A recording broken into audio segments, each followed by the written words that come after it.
visit a store near you or consumercellular.com and use code SECONDFREE to get a free second month. Real people paid to share their opinions in this ad. Plans include $5 credit for auto pay and e-billing. Taxes, fees, and other third-party charges will apply. See website for additional details. Heads up, athletes, coaches, and parents. Play for life, not just points. Hypertrophic cardiomyopathy, or HCM, is the leading cause of sudden cardiac death, especially in black athletes in sports like football or basketball. If you feel shortness of breath, chest pain, and fatigue, or have a family history of HCM, talk to your doctor. Don't let HCM bench you for good. Learn how to stay in the game at heart.org/HCM student athlete. Your heart, your health, your move. My name is Dale Pazinski. I volunteer with United Way to help the homeless in my community learn computer skills and build a basic resume. I don't just wear the shirt, I live it. Give, advocate, volunteer, Live United. Go to liveunited.org. Brought to you by United Way and the Ad Council. This is WBNW 1120 AM, the Money Matters Radio Network. This is the Money Matters Radio Network, WBNW 1120 AM and W275CM FM, Concord, Boston. The Money Matters Radio Network. It happens all over Massachusetts. Can you tie my shoes? In every home and every community. Be careful on your bike. Learning can happen anytime, anywhere. We'll see you at practice this weekend. And no matter how learning takes place in your family's life, DESE is there as your partner. The Massachusetts Department of Elementary and Secondary Education. Never stop learning. Find out more at mass.gov/back-to-school. Sponsored by the Massachusetts Department for Elementary and Secondary Education. New Englanders love the Caribbean, and now there's a Caribbean travel channel available for you to learn all about Caribbean culture while you're planning your next trip to your favorite island. The TravelShareIt.com marketplace is loaded with information about the arts, festivals, food, and music throughout the Caribbean, and is an interactive website featuring daily travel deals to any island of your choice. Book your next Caribbean vacation on the most comprehensive travel channel for the islands, TravelShareIt.com. That's TravelShareIt.com. This is Michael Valila, Adjutant of the Disabled American Veterans Department of Massachusetts. We focus on the people returning from service, not their specific illness or injury. Our number one goal is to make sure our veterans have the necessary services they need, be it physical, emotional, or financial, so that their transition can be seamless. You can help our great American heroes as well by making a donation today by visiting dav5k.boston. That's dav5k.boston. As a busy mom, my to-do list is full. While we can't add more hours to the day, we do have a great resource to help. Go Red for Women has information to help you and your family live a healthier life. Visit goredforwomen.org/momlife today. Did you outgrow your timeshare and now you want out? But you can't. You can't sell it, and you can't get out of the contract. Imagine trying to get out of your mortgage. That's what a timeshare is. You can't just call up the bank and say, I don't want to pay it anymore. But we may be able to help you do just that. Listen, a timeshare maybe for you once was a great thing, but now you don't use it much. And they are not easy to get rid of. Plus, you do have to pay for it every month. Qualified timeshare owners can get out of their contract legally and permanently without ruining your credit or even filing bankruptcy. And imagine no more mortgage payment or fees. Call the Timeshare Exit Hotline qualification line now. It's free to learn more. 800-455-7967. 800-455-7967. 800-455-7967. That's 800-455-7967. Paid for by Timeshare Defense. This is Tucker Silva of the Financial Exchange Show, and I'm joined today by estate planning attorney Todd Lutzke from the law firm of Cushing & Dolan with your Financial Exchange Quick Tip of the Day. And today we're talking about your brand new guide, Todd, how to leave assets to your beneficiaries. Todd, how can you ensure that your kids' inheritance can be protected from future divorces? Well, estate planning, as you know, does things like avoid probate, protect assets from nursing homes, and reduce taxes. But you know what? The family behind the estate plan can be more important. trust. And so the trusts live on after you die, and you can have language in there that divides the assets to the children, but doesn't just pay it out, right? It holds it in trust for them and allows them to be trustee, but just not take it. In order to get it, they have an independent trustee that can say yes or no. And that way, by not owning the asset, if they get divorced down the line after you're dead and the other side says, hey, I want half of what's in that trust, you're going to say, that's great, but you have to ask the independent trustee. So it's now not going to be available to you. And more than just the ability to say no, it's the fact that you don't own it. So if you don't own it, it's not a marital asset to begin with. So it should not be even subject to the divorce. So learning how your trust works after you die can oftentimes be more important than when you're living. And it does more for you after you die than when you're living sometimes. The estate planning experts at Cushing & Dolan have been helping families like yours for more than 30 years, and they've written a brand new guide called How to Leave Assets to Your Beneficiaries. To get your free copy of this comprehensive guide that will help you determine the best way to leave assets to your family, simply call 866-848-5699. That's 866-848-5699, or you can request it from their website, legalexchangeshow.com. The proceeding was paid for, and the views expressed are solely those of Cushing & Dolan. Cushing & Dolan and or Armstrong Advisory may contact you offering legal or investment services. Cushing & Armstrong do not endorse each other and are not affiliated.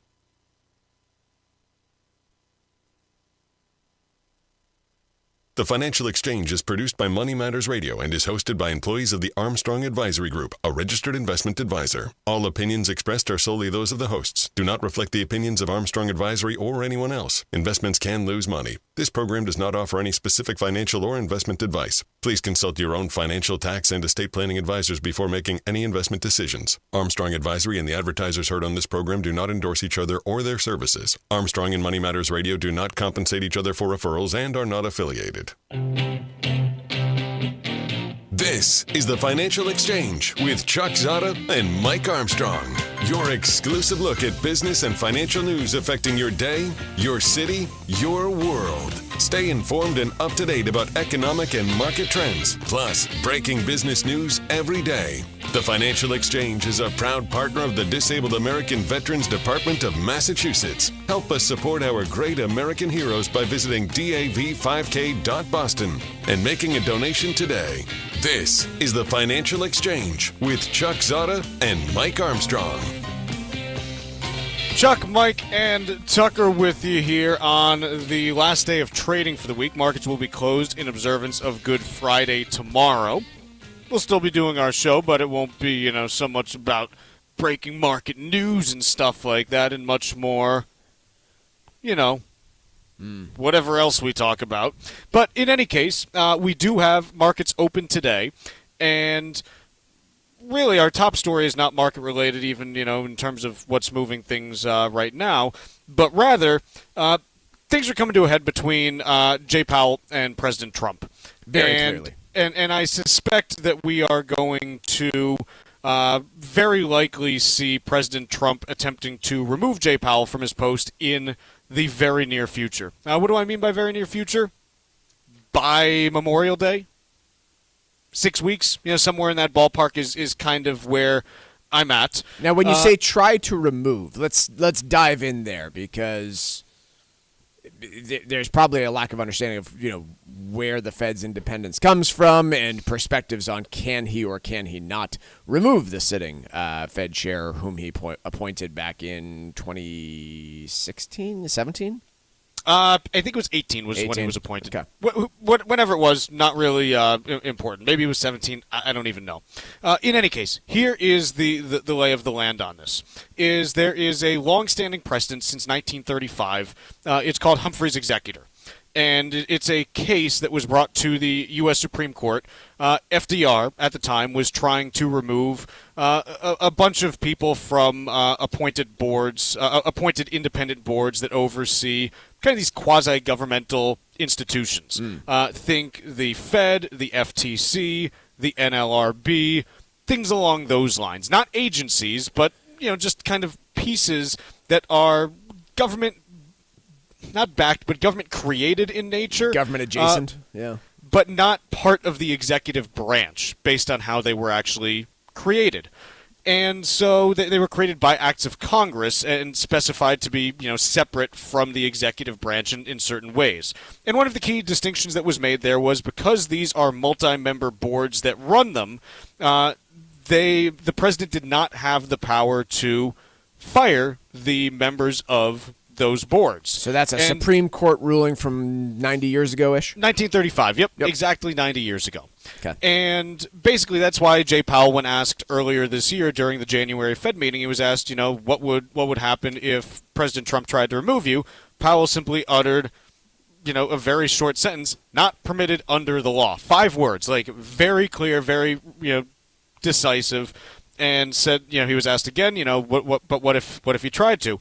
Not permitted under the law. That's what Powell said multiple times. And here we talked about this a little bit yesterday, but the reason why this is important for the Fed to be independent, I want to talk about a few different things on this because there are a couple different talking points that come up fairly frequently. The first one is you hear an awful lot, hey, that no one elected Jay Powell, and so that's anti-democratic. Like, you shouldn't have an unelected person running, the Fed. To which my point is, well, the vast majority of federal government employees are not elected. True. Like we don't go around electing 2 million federal government employees every 1, 2, 4, 6, 8 years. We just don't do that because. God, we that don't. sounds exhausting. Because, quite honestly, it would freaking suck. And, okay, why are you... Think about even your town. Do you elect every municipal employee? No, you elect, probably, depending on the town, a mayor or a governing board or, something along those lines. Sure. And then they go and they, appoint people to, hire the rest of the people. Because you don't need to vote on every single employee of every single government. It's just not really how anyone does it anywhere, ever. Right. So that's point one. But the second piece, and the one that I really want to talk about is, and this is a big one for me, just in terms of what it actually means. I want everyone listening, I want you to think of the politician out there that you dislike the most. Don't care who it is, but I want you to think of the politician that you dislike the most. And not just the one that you dislike the most, but the one that you dislike the most and you're like, man, they got some dumb views. I want you to think of that person. And then I want you to think about that person deciding what interest rates are. And this is why it's not good for politicians to have control over interest rates, is because politicians, they're not experts in monetary policy. One may be, one may not be, but in general, I don't think we look at members of Congress and we're like, yes, they understand the complex relationship between interest rates and economic activity, and I would completely trust them to do whatever they wanted with that. But the reason that you don't trust politicians with controlling interest rates is very simple. They would always want them lower. Yeah, there's really no circumstance a sitting president wants interest rates higher. No, I have never heard of a single instance of a U.S. president trying to jawbone the Fed to raise interest rates. Forget about domestically. There are central banks in every country across the globe. I have never heard a sitting politician who is in power look for higher interest rates anywhere in any central bank across the globe.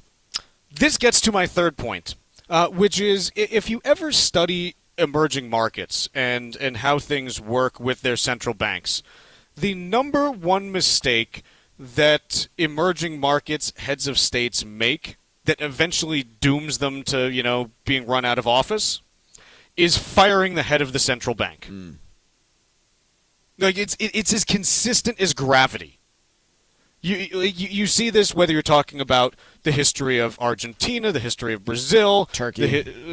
You can go Turkey. You can go down the list of emerging markets, and generally the thing that gets them in the most trouble is firing the head of the central bank because it causes investors to lose confidence in the currency of the country simply because, okay, if the currency is not going to be run by a group that is separate from, the person running the country, then how do we know that the currency is going to have any value other than what the head of state thinks is going to be best for their own election chances. Now, Chuck, this is normally where I chime in and say, let's pump the brakes here, Chuck. The United States is a lot different than Brazil in pretty much every way economically possible. Yes. However, we are talking about this at a time when more and more pressure is being exerted on that dominance of the dollar and dominance of the U.S. Treasury. If you have been following the news over the last week, the single motivating factor that appears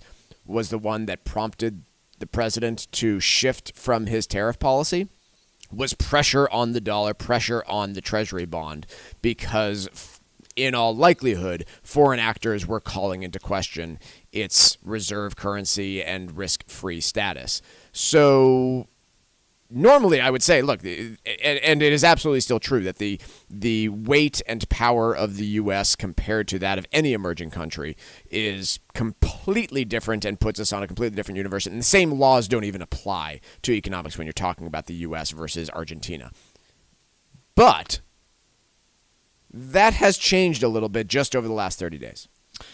And again, I think the big thing that I come back to on this is this isn't about any one particular person. It's not about whether Donald Trump should have the power to this. It's not about whether, Joe Biden should have had the power to control interest rates. It's not about whether, in some hypothetical world, Bernie Sanders has the ability to control interest rates.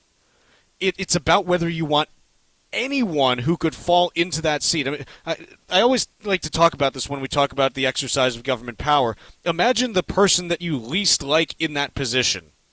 Would you give them the power to do what you want the person you do like, to have the power to do? And that's where I think when we talk about like the way that the Fed is set up currently, I'm not saying that you have to like what the Fed does. Like anyone listening knows, if you heard our show back in 2021, 22, even the first half of 23, we were like, man, these guys are not doing a great job right now. Like, this is bad with a capital B-A-D. Mark Venditti called him a failure, and Tucker replays the clip every 30 seconds. So yes.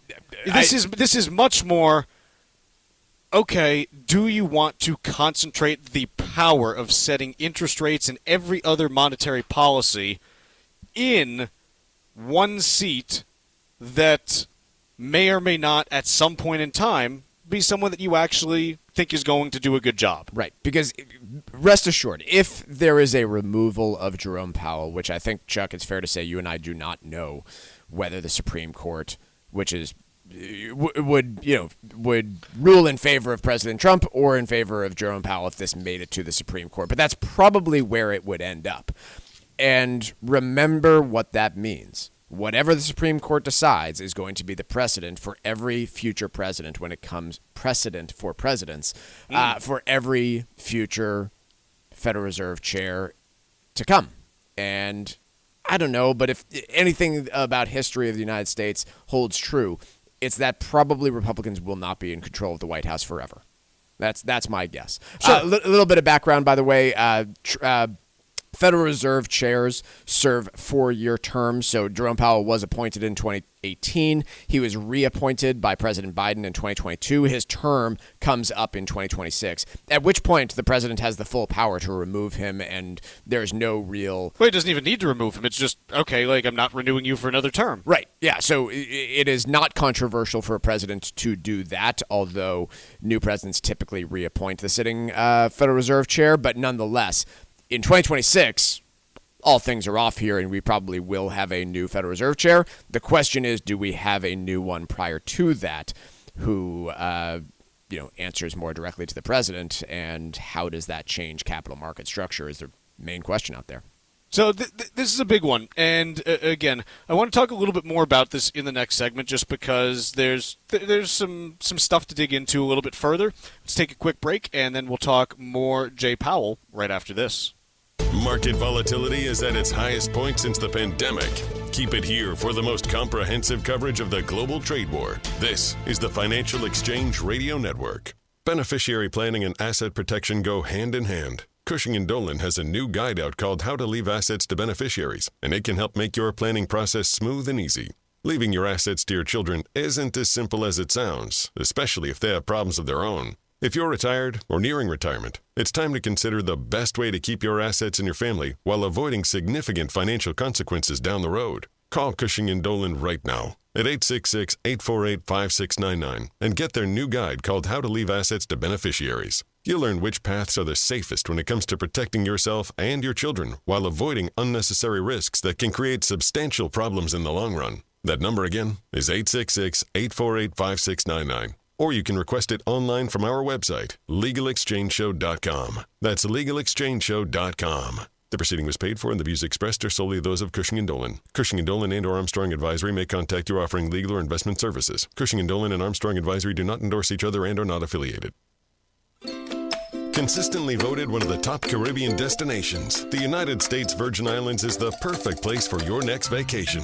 Whether you're looking for a romantic getaway, a long weekend with friends, or a family vacation, St. Croix, St. Thomas, and St. John have everything you need to enjoy that special time away from home. Take advantage of a variety of incredible promotions that are available right now. Go to visitusvi.com/promotions, where you'll find the details about all of these amazing experiences, including a stay at the Divi Carina Bay all-inclusive beach resort and casino on St. Croix. From the moment you arrive, you'll fall naturally in rhythm with the heartbeat of the islands. There's no money to exchange, and travel from New England could not be easier. Don't miss your chance to enjoy America's Caribbean paradise, the United States Virgin Islands. Head to visitusvi.com/promotions for more information and to book your trip today. That's visitusvi.com/promotions. One of the keys to enjoying a peaceful retirement is flexibility. Hi, this is Chuck Zodda from the Armstrong Advisory Group. Today, retirement planning involves lots of possible changes and challenges given all of the external factors that may affect your goals. So creating a budget for your retirement is vital to financial stability. Retirement comes with a number of monetary considerations, from how much money you'll need every month to managing your existing investments through market volatility. Our new guide is called How to Build a Retirement Budget, and it will offer a variety of options for your consideration that may lessen your risks when it comes to your planning. Call right now at 800-393-4001 and ask for our new guide today. That's 800-393-4001 or request it online from our website, armstrongadvisory.com. That's armstrongadvisory.com. The proceeding was paid for by Armstrong Advisory Group, a registered investment advisor. Nothing in the ad or in any Armstrong guide is specific financial, legal, or tax advice. Consult your own financial, tax, and estate planning advisors before making any investment decisions. Armstrong may contact you to offer investment advisory services. Here at the Massachusetts Department of Elementary and Secondary Education, we are committed to all students not only attending, but succeeding at school. Your presence is powerful. Share why you attend at doe.mass.edu. Sponsored by the Massachusetts Department of Elementary and Secondary Education. Let's talk LDL. AKA bad cholesterol. The higher your LDL cholesterol, the higher your risk of a heart attack or stroke. Your health matters. Know your number. Talk to your doctor and get your cholesterol checked. And learn how to help lower your LDL bad cholesterol. Because your health is in your hands. Find out more at heart.org/LDL.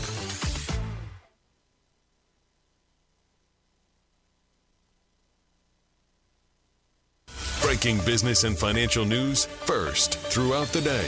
Only here on the Financial Exchange Radio Network. The Financial Exchange is proud of our partnership with the Disabled American Veterans Department of Massachusetts. This year's 5K is Saturday, November 8th, and registration is now open. The race has sold out each of the past 4 years, and slots will fill up quickly. So don't delay. Visit DAV5K.Boston today and reserve your spot, or join our team here at the Financial Exchange by registering under Team TFE. That's Saturday, November 8th for this year's DAV 5K. Sign up now at DAV5K.Boston. So last segment we were talking about Jay Powell, and I made the comment, look, I think there's a pretty good chance that President Trump tries to remove him in the next 6 weeks or so.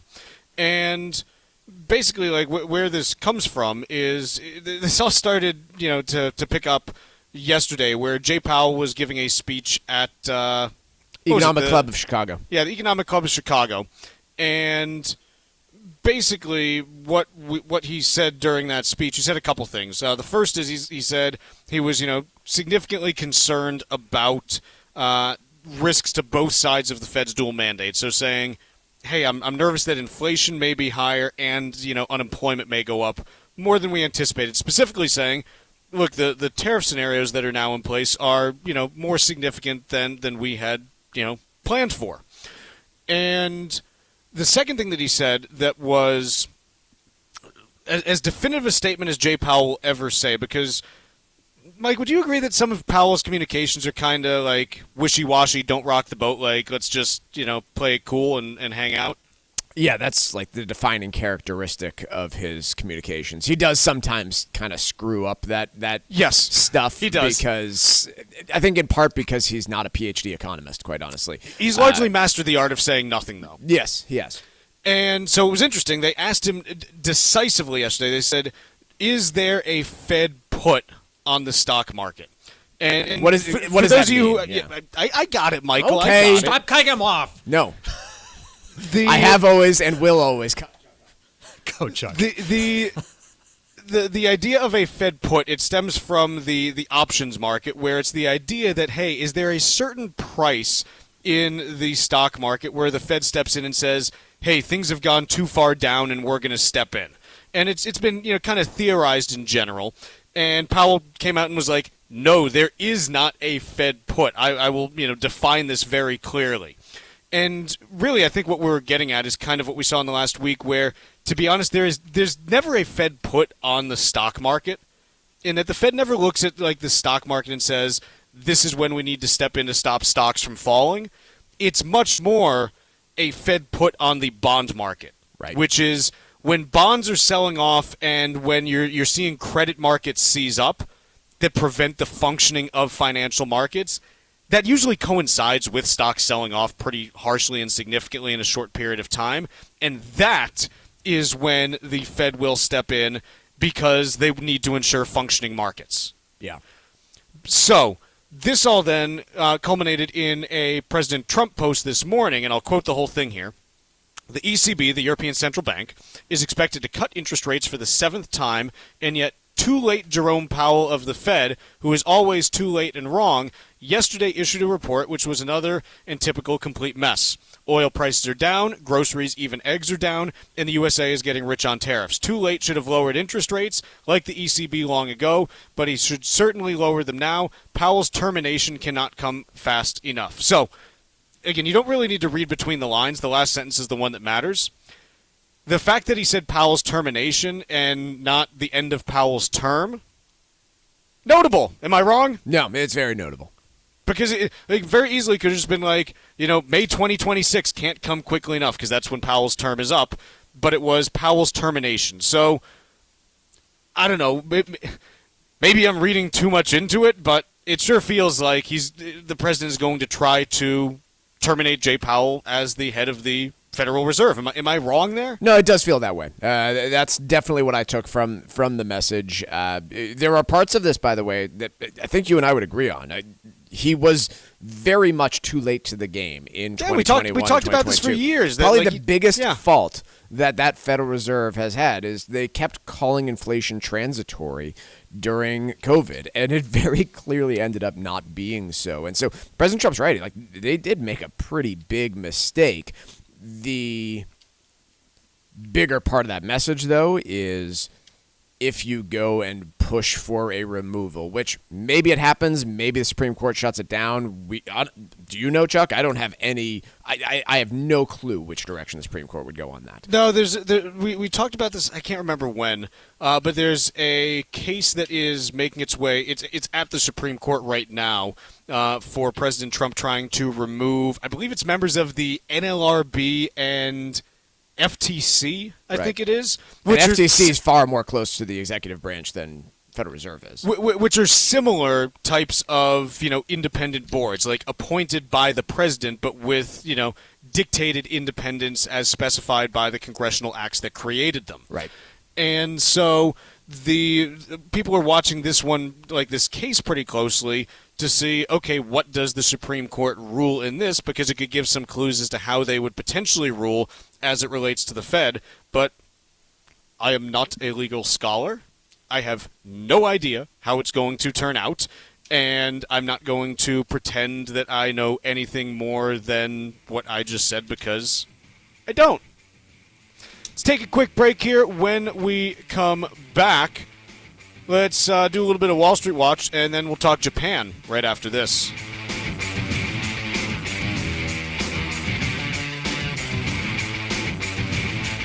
Like us on Facebook and follow us on Twitter @TFE Show. Breaking business news is always first, right here on the Financial Exchange Radio Network.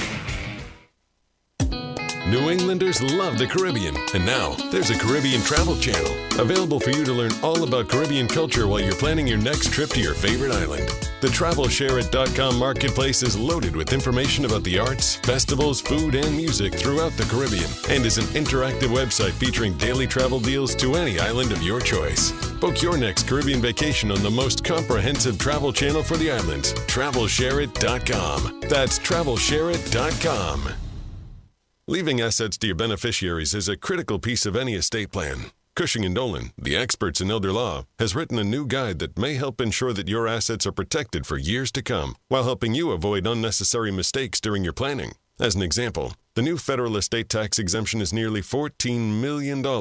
That could lead to a larger inheritance for your family members, but still raises concerns. There are several strategies in this new guide that will help you learn how to make the right decisions about your distributions at the right time. Cushing & Dolan have been helping New England families for more than 30 years. Let them help you, too. Call 866-848-5699 and get their brand new guide called How to Leave Assets to Beneficiaries. That number again is 866-848-5699. Or you can request the guide online by visiting LegalExchangeShow.com. The proceeding was paid for and the views expressed are solely those of Cushing & Dolan. Cushing & Dolan and or Armstrong Advisory may contact you offering legal or investment services. Cushing & Dolan and Armstrong Advisory do not endorse each other and are not affiliated. This is Michael Valila, Adjutant of the Disabled American Veterans Department of Massachusetts. The DAV of Massachusetts has helped me and countless others adjust to civilian life through a variety of incredible programs. Through our local Veterans Assistance Program, we provide necessary services to veterans and their communities, such as food shopping, landscaping, and companionship, but we need your support. You can help by making a donation today. Please visit dav5k.boston. That's dav5k.boston. Hey, listen, are you a 50-year-old person looking for term life insurance? Then you need to talk to Bob. Bob specializes in helping people find $1 million or more of term life insurance for a couple of $100 a month. Look, you need to know there's a price war in the term life insurance business, and you may be paying too much. Call Bob, and he'll shop and see how much money he can save you. Look, this could be the last term life insurance policy you ever have. Your rates are guaranteed for the next 20 years. That's right, guaranteed level rates for the next 20 years. And if you're a smoker or your health is not perfect, Bob has great rates for you too. So for $1 million of term life insurance coverage for a couple of $100 a month, call Bob right now. 800-965-7987. 800-965-7987. 800-965-7987. That's 800-965-7987. Paid for by Term Direct. Hi, this is Chuck and Mike from the Armstrong Advisory Group, and we have a guide available this month titled How to Build a Retirement Budget. Mike, one of the rules of thumb that gets tossed around is, hey, just withdraw 4% of your portfolio each year and you'll be fine. Is that true still? It can be, but it also leads to some confusing conversations because that 4% rule, one, is dependent on a very specific asset allocation that was recommended by the person that created it. And two, a lot of those things have changed over time and doesn't really account for the fluctuations that every retiree sees, right? You might retire and not start Social Security right away, in which case your withdrawals could be higher for a period of time. What about on the other side of the ledger when you look at expenses? A lot of people say, well, I expect my expenses to go down. Maybe I only need 70 to 80% of my pre-retirement income. Yeah, I mean, this one makes sense, right? Like, you know, you're right now making money. You might be putting money into your 401k, paying FICA taxes that you won't in retirement. But this one especially, I have to say, varies a lot from person to person. That's 70 to 80% of pre-retirement income. And think about it this way, right?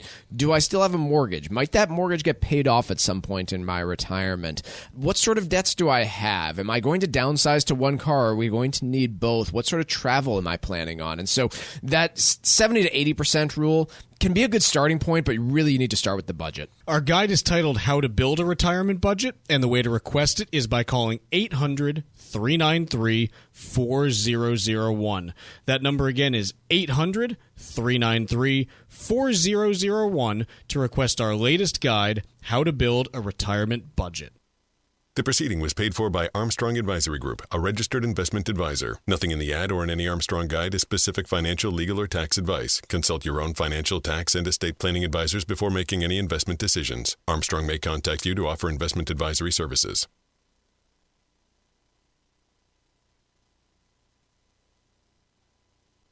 Time now for Wall Street Watch. A complete look at what's moving markets so far today, right here on the Financial Exchange Radio Network. Following yesterday's sell-off, markets today are in negative territory with United Health weighing on the Dow as Wall Street continues to navigate through trade war developments.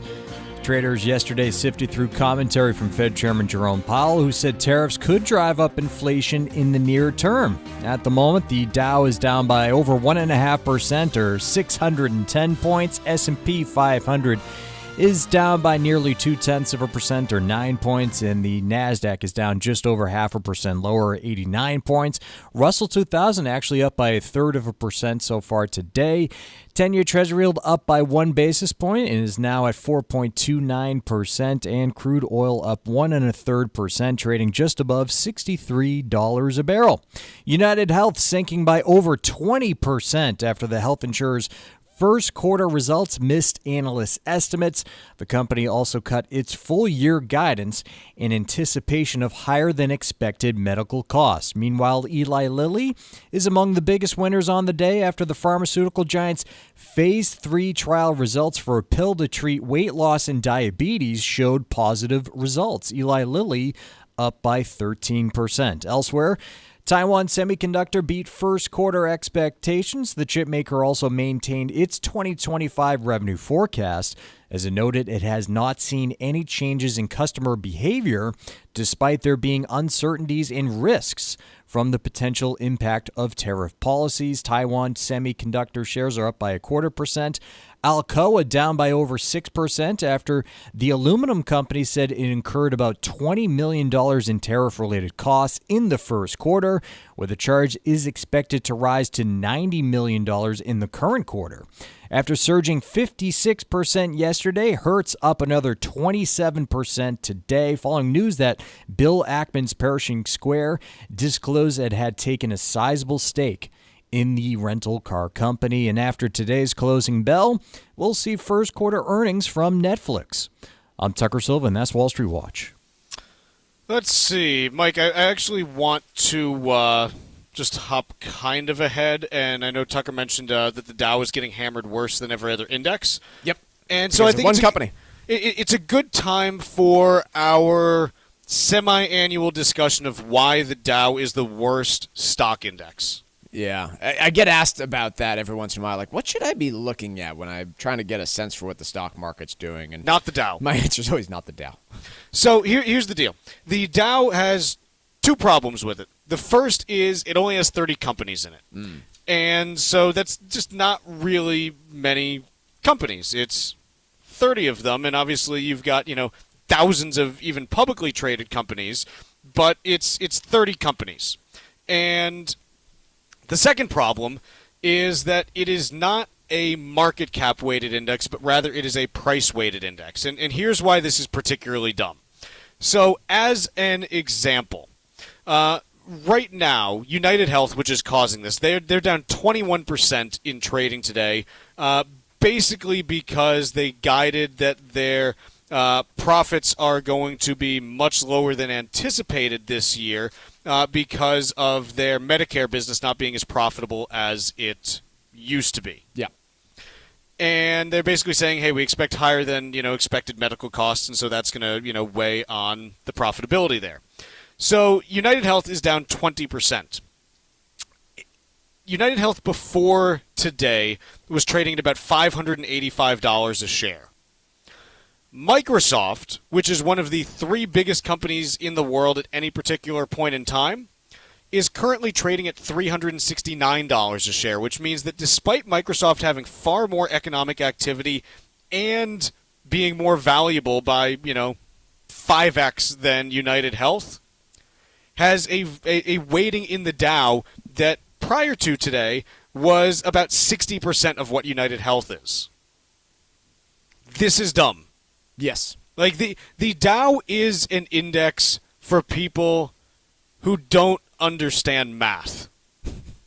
Because that's who built it, I think. Like, I don't know why you would build an index this way. Yeah, it doesn't make really any sense in today's environment. The biggest example of this would be, so Berkshire Hathaway is currently, I think, the 7th largest company in the S&P 500. They are about a $1 trillion company. Yeah. Apple's about 3 times their size in terms of market capitalization, which is take the number of shares that are out there, multiply it by the share price, there you have the market cap. Berkshire Hathaway's A shares currently go for $775,000. That's a lot of money. So were you to build a stock price weighted index with this, it would be like 80% Berkshire Hathaway. If you were to like price weight the shares of the S&P 500, I can't even imagine trying to do this, but it would be something ludicrous where Berkshire like the S&P, Hathaway would be all Berkshire Hathaway 75% Berkshire Hathaway and nothing anything else, which I think is probably not what anybody would intend to design, which is also why the Dow has to do all these silly things like constantly adding and removing different companies from their index, because if there's a stock split or reverse split, it completely precludes somebody from being in the Dow Jones Industrial Average in the first place. Other things that you see, just like when you talk about, how this, the construction of the Dow and companies moving in and moving out. So one of the companies that was added to the Dow in recent years was Salesforce. They were added back in August of 2020. I think it was like August 24th, I believe it was. Do you know the company that they replaced? No. They replaced ExxonMobil. Okay, which is, again, like, you think about it, like, ExxonMobil, like, kind of a big company, like, everyone knows them. I'm sure everyone fills up, and is like, oh, like, the price of gas is too high, like, yada, yada. Most people who are not, working in corporate America probably have no idea what Salesforce actually does. It's a customer relationship management software that has, again, it's like big company, like, does some really impressive stuff and everything, but just not as well known generally. So here's the interesting thing, is that when you look over the last almost 5 years, we'll call it, the interesting thing is since ExxonMobil was removed from the Dow and Salesforce was added, Salesforce's stock is up 18%. Okay. ExxonMobil's is up 152. I'm not saying that this is, like, good, bad, or anything. Like, I don't know if Exxon should have still been in or not, but, sometimes we get the people who text in and they're like, hey, this company's being, added to an index. Does that mean, like, things are going to be, like, great for them? You have no idea. You have no idea. Like, sometimes yes, sometimes no. Like, it's all over the board. But it's also something where you sit here and you go, okay, if ExxonMobil were still in here, if it were still in the Dow would obviously be higher than if it were removed, as it is today. What does that tell you about, like, how does this actually make this a meaningful index? Right. So I think the continued message, I know we quote the Dow on our program when we're talking about the markets, but you probably shouldn't pay attention to it. Especially you should not pay attention to the Dow when it is doing right now off 1 2/3% when the S&P is down 0.1%. Right. The Russell 2000 is up today still. Now, granted, again, completely different index, but it's neither here nor there. Let's talk a little bit about Japan. President Trump noted in a social media post this morning that he met with the Japanese delegation on trade and that they are making progress on potential deals. the lead Japanese negotiator, Ryosei Akazawa, met with President Trump for 50 minutes and then with negotiators from the Treasury and Commerce Departments for 75 minutes. So, again, you've got some talks that are ongoing here. To be honest, I'm a little surprised that you're not getting things announced a little bit quicker in a couple of places. Again, Japan's one of them, South Korea, India, Vietnam, potentially. Like, those are places where I kind of think you'll still get some more meaningful progress than this over the next week or two.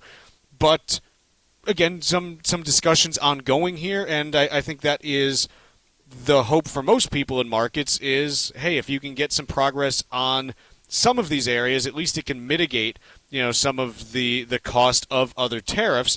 The big one that still matters more than anything else is that, 145% on China, though. I'll also say, if you can't make something happen with Japan, that's a really negative indication for how these future conversations will go with other countries, right? I mean, our ties with Japan, both on trade as well as investment into the United States, you think about Masayoshi Shan, can you pronounce it for me? Masayoshi Shan.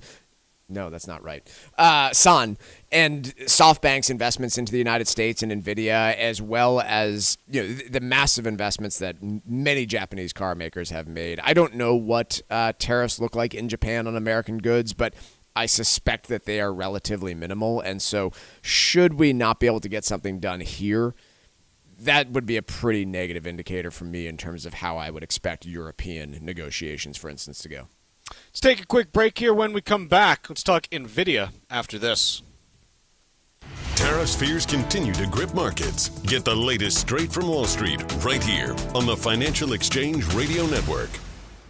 The breadth of the stock market sell-off in recent days hasn't been seen since the early days of the pandemic. And while it's easy to say don't panic, if you're concerned about your portfolio, given the impact of these tariffs, now's the time to have that conversation. Hi, this is Mike Armstrong from the Armstrong Advisory Group. If the market correction has you anxious, or worse, rattled, give us a call at 800-393-4001. Let's get together and talk through your financial strategy, evaluate its strengths and weaknesses, and make decisions for the future that are in your best interest. These are challenging times, but we've dealt with them before and are prepared to deal with them again. Our goal is to help you protect the assets that you've worked so hard to attain. You can give us a call at 800-393-4001 and request a no-obligation consultation. That number again is 800-393-4001. The proceeding was paid for by Armstrong Advisory Group, a registered investment advisor. Nothing in the ad or in any Armstrong guide is specific financial, legal, or tax advice. Consult your own financial, tax, and estate planning advisors before making any investment decisions. Armstrong may contact you to offer investment advisory services. Consistently voted one of the top Caribbean destinations, the United States Virgin Islands is the perfect place for your next vacation. Whether you're looking for a romantic getaway, a long weekend with friends, or a family vacation, St. Croix, St. Thomas, and St. John have everything you need to enjoy that special time away from home. Take advantage of a variety of incredible promotions that are available right now. Go to visitusvi.com/promotions, where you'll find the details about all of these amazing experiences, including a stay at the Divi Carina Bay all-inclusive beach resort and casino on St. Croix. From the moment you arrive, you'll fall naturally in rhythm with the heartbeat of the islands. There's no money to exchange, and travel from New England could not be easier. Don't miss your chance to enjoy America's Caribbean paradise, the United States Virgin Islands. Head to visitusvi.com/promotions for more information and to book your trip today. That's visitusvi.com/promotions. Leaving assets to your beneficiaries is a critical piece of any estate plan. Cushing & Dolan, the experts in elder law, has written a new guide that may help ensure that your assets are protected for years to come, while helping you avoid unnecessary mistakes during your planning. As an example, the new federal estate tax exemption is nearly $14 million. That could lead to a larger inheritance for your family members, but still raises concerns. There are several strategies in this new guide that will help you learn how to make the right decisions about your distributions at the right time. Cushing & Dolan have been helping New England families for more than 30 years. Let them help you, too. Call 866-848-5699 and get their brand new guide called How to Leave Assets to Beneficiaries. That number again is 866-848-5699. Or you can request the guide online by visiting LegalExchangeShow.com. The proceeding was paid for and the views expressed are solely those of Cushing & Dolan. Cushing & Dolan and or Armstrong Advisory may contact you offering legal or investment services. Cushing & Dolan and Armstrong Advisory do not endorse each other and are not affiliated. Environmental nonprofit Ocean River Institute is working with communities to tackle climate change with nature-based solutions that feature slowing water down and building more soil with grasses and plants. Research indicates that people acting in their own neighborhoods can build an inch of soil in a year and slow sea level rise down by as much as 25%. Please visit oceanriver.org for more information on opportunities to make a difference and go the distance for savvy stewardship of a greener and bluer planet Earth. As a busy mom to 4 kids, my to-do list is full. Trying to fit in exercise, eating right, and prioritizing self-care can feel next to impossible. While we can't add more hours to the day, we do have a great resource to help. Go Red for Women has easy tips, tools, and information to help you and your family live a healthier life. So to all the moms, the aunts, grandmothers, and amazing women out there doing it all, visit goredforwomen.org/momlife today. You take care of them, Go Red for Women will take care of you.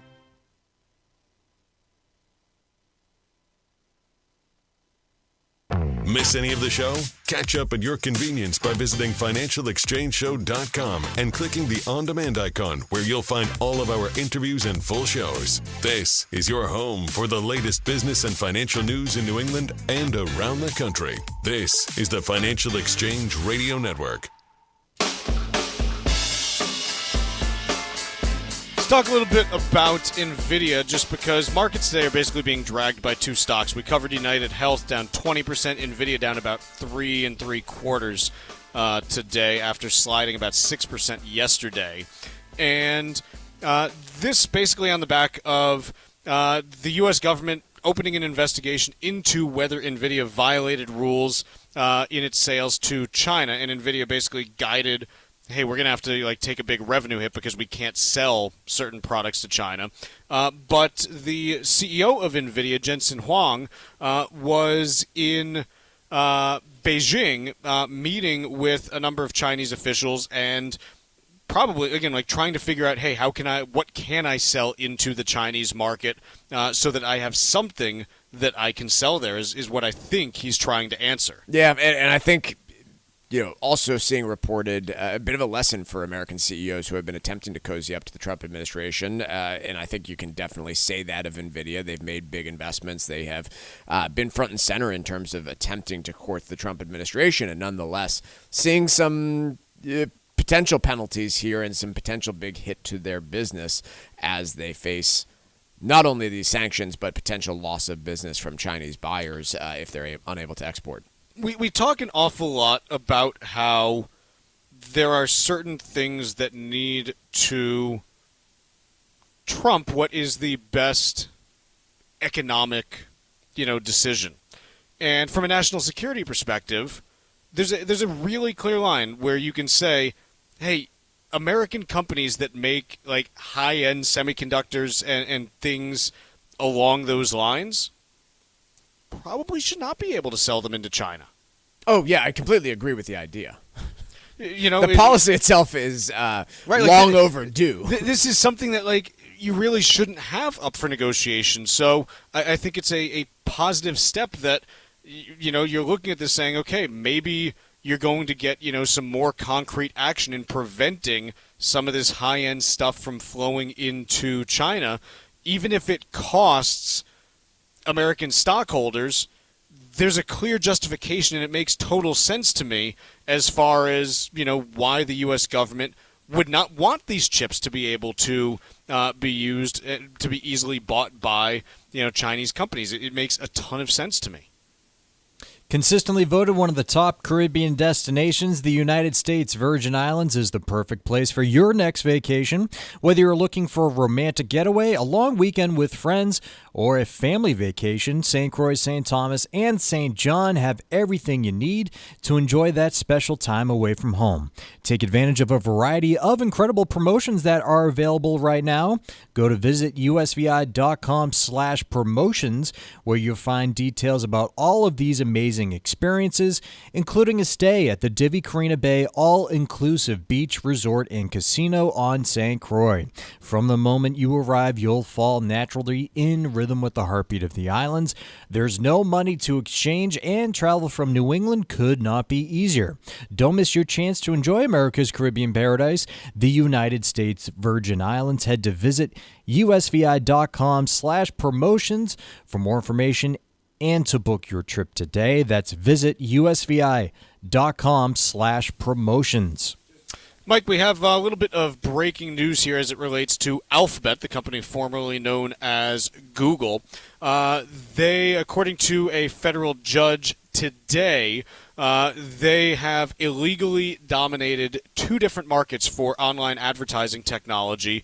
This, a ruling by U.S. District Judge Leonie Brinkema in Virginia, could potentially allow for prosecutors to argue to break up the company in some way, shape, or form. This is now the second antitrust case that Google has lost in the last 18 months.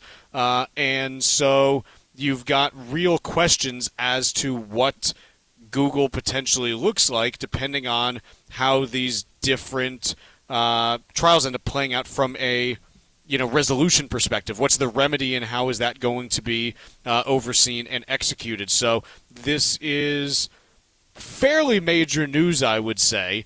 Again, this is still going to take most likely like 2 to 5 years to actually play out as far as the resolution because of appeals and the timeline on this stuff. But Google stock or Alphabet stock down 2% on this news, so not a huge move, but certainly something that I think is notable in that now you've got two cases that have been brought by the federal government in which the company has been found to be using anti-competitive practices. Yeah, so the last one back in August of 2024, which, again, to your point, I don't know. Oh, I thought it was 23 for some reason. Yeah, so August 2024, a D.C. federal district court judge ruled that Google violated federal antitrust laws by illegally maintaining a monopoly in online search and search text ads. I don't really understand how this other case that is new breaking is different than this one. Maybe it was... I don't know where it's different, but the proposed final judgment that the court was seeking to end Google's monopolistic power included ending Google's search distribution contracts and revenue sharing agreements, thereby prohibiting Google from paying to be the initial default search engine on any phone, search access point, device, or browser. They would also require Google to sell Chrome as part of this. So we're not talking about insignificant remedies that the government was looking for out of Google. Obviously, these are proposed judgments, not anything that a court has ruled on to this point, and like you mentioned, may take months, if not years, before any of this stuff is settled and sold off.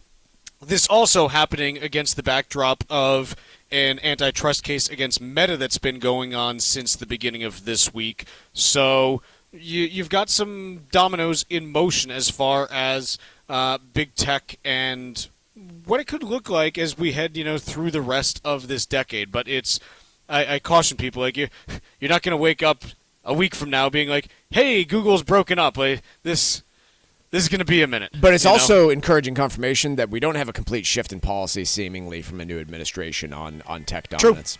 True. That's all the time we have on this hour. Let's take a quick break. We got a ton to get to still in hour 2 here. Make sure you stick around on the Financial Exchange.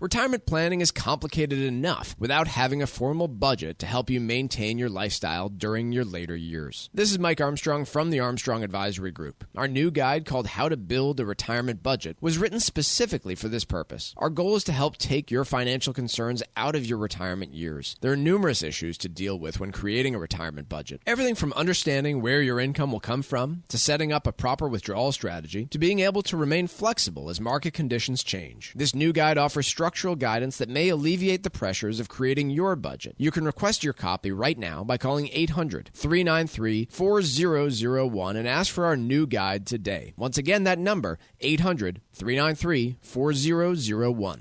The proceeding was paid for by Armstrong Advisory Group, a registered investment advisor. Nothing in the ad or in any Armstrong guide is specific financial, legal, or tax advice. Consult your own financial, tax, and estate planning advisors before making any investment decisions. Armstrong may contact you to offer investment advisory services. It happens all over Massachusetts. Can you tie my shoes? In every home and every community. Be careful on your bike. Learning can happen anytime, anywhere. We'll see you at practice this weekend. And no matter how learning takes place in your family's life, DESE is there as your partner. The Massachusetts Department of Elementary and Secondary Education. Never stop learning. Find out more at mass.gov/back-to-school. Sponsored by the Massachusetts Department for Elementary and Secondary Education. Sometimes we know what's next. Other times, it's impossible to know. Life can change in an instant. Don't be caught standing by the next time someone's heart stops. Knowing CPR gives you the ability to act and takes you from bystander to lifesaver. CPR is a life-saving skill. Join the nation of lifesavers today by learning CPR at heart.org/nation. National support for CPR education provided by Elevance Health Foundation. New Englanders love the Caribbean, and now there's a Caribbean travel channel available for you to learn all about Caribbean culture while you're planning your next trip to your favorite island. The TravelShareIt.com marketplace is loaded with information about the arts, festivals, food, and music throughout the Caribbean, and is an interactive website featuring daily travel deals to any island of your choice. Book your next Caribbean vacation on the most comprehensive travel channel for the islands, TravelShareIt.com. That's TravelShareIt.com. This is the Money Matters Radio Network, WBNW 1120 AM and W275 CM FM, Concord, Boston. The Money Matters Radio Network. This is Michael Valila, Adjutant of the Disabled American Veterans Department of Massachusetts. We focus on the people returning from service, not their specific illness or injury. Our number one goal is to make sure our veterans have the necessary services they need, be it physical, emotional, or financial, so that their transition can be seamless. You can help our great American heroes as well by making a donation today by visiting dav5k.boston. That's dav5k.boston. Are you over the age of 50? Want peace of mind and financial security for your family? Here's an important message to you from Senior Care USA. The average funeral now costs over $10,000. That leaves your loved ones the burden of paying your debts and funeral costs. Our plans start as low as $1 per day and will pay your family up to $30,000 to help pay for your funeral and other expenses. There are no medical exams. Your rates will never increase, and your plan cannot be canceled, regardless of your medical conditions, as long as you make your premium payments. Get up to $30,000 in final expense insurance. Call now for free information. Just answer a few simple questions and get approved right over the phone in just a few minutes. Call right now. Call 800-378-3818. 800-378-3818. 800-378-3818. That's 800-378-3818. Hey, listen, are you a 50-year-old person looking for term life insurance? Then you need to talk to Bob. Bob specializes in helping people find $1 million or more of term life insurance for a couple of $100 a month. Look, you need to know there's a price war in the term life insurance business, and you may be paying too much. Call Bob, and he'll shop and see how much money he can save you. Look, this could be the last term life insurance policy you ever have. Your rates are guaranteed for the next 20 years. That's right, guaranteed level rates for the next 20 years. And if you're a smoker or your health is not perfect, Bob has great rates for you too. So for $1 million of term life insurance coverage for a couple of $100 a month, call Bob right now. 800-965-7987. 800-965-7987. 800-965-7987. That's 800-965-7987. Paid for by Term Direct. Consistently voted one of the top Caribbean destinations, the United States Virgin Islands is the perfect place for your next vacation. Whether you're looking for a romantic getaway, a long weekend with friends, or a family vacation, St. Croix, St. Thomas, and St. John have everything you need to enjoy that special time away from home. Take advantage of a variety of incredible promotions that are available right now. Go to visitusvi.com/promotions, where you'll find the details about all of these amazing experiences, including a stay at the Divi Carina Bay All-Inclusive Beach Resort and Casino on St. Croix, From the moment you arrive, you'll fall naturally in rhythm with the heartbeat of the islands. There's no money to exchange, and travel from New England could not be easier. Don't miss your chance to enjoy America's Caribbean paradise, the United States Virgin Islands. Head to visitusvi.com/promotions for more information and to book your trip today. That's visitusvi.com/promotions.